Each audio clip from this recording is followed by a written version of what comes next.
Alors qu'en apparence, tous semblent joyeux pour le mariage de leur roi avec la princesse Guenièvre, eh bien, derrière ce tableau, une jeune fille attend patiemment l'arrivée de son prince pour la réveiller de ce mauvais rêve.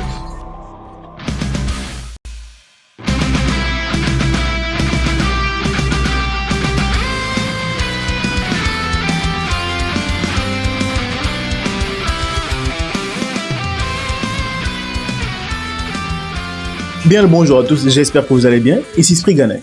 Nous revoilà pour un nouveau chapitre des 4 chevaliers de l'Apocalypse, qui, je vous l'avoue, n'est pas très intéressant pour certains, mais a de quoi faire frémir les fans de drama.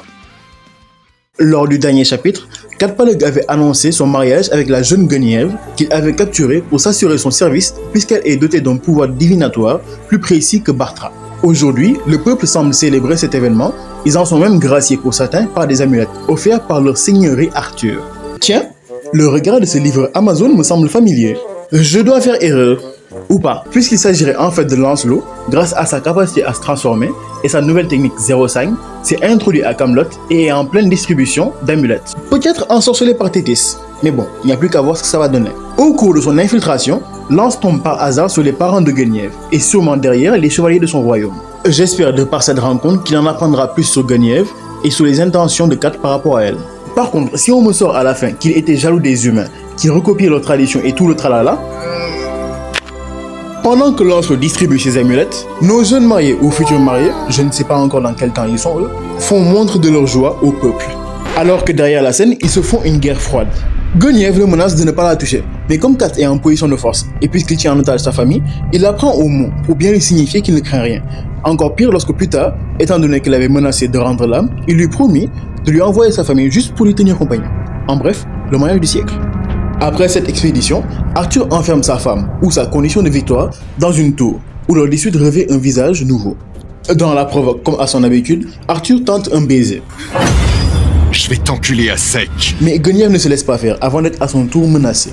Figée, elle se voit dans l'obligation d'écouter ses sottises avant d'exploser jusqu'à presque donner une information en trop. Aïe madame, ton jeu était presque parfait. Tu connais ce chat de malheur, il va pas lâcher l'affaire jusqu'à ce qu'il ait ce qu'il veut. En insistant un peu, il met le doigt sur ce qui les dérange, sourit à sa dame et s'en va l'air contrarié. Ce que je ne donnerai pas pour qu'il voit la case juste derrière. Celui que l'on peut qualifier de son pire ennemi s'est introduit chez lui pour réconforter sa femme.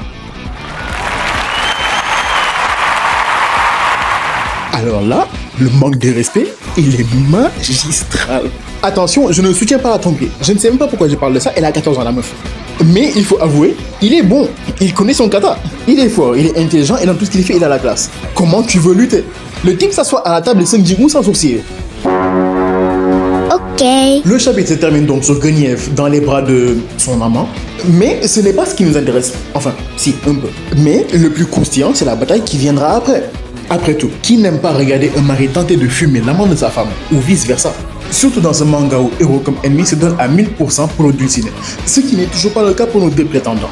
Alors j'ai hâte de voir quel coup fourré Cat nous prépare et enfin de voir Lancelot se donner à fond. Malheureusement, pas de nouveau chapitre cette semaine, mais nous nous retrouverons très bientôt. Alors, je vous dis ciao.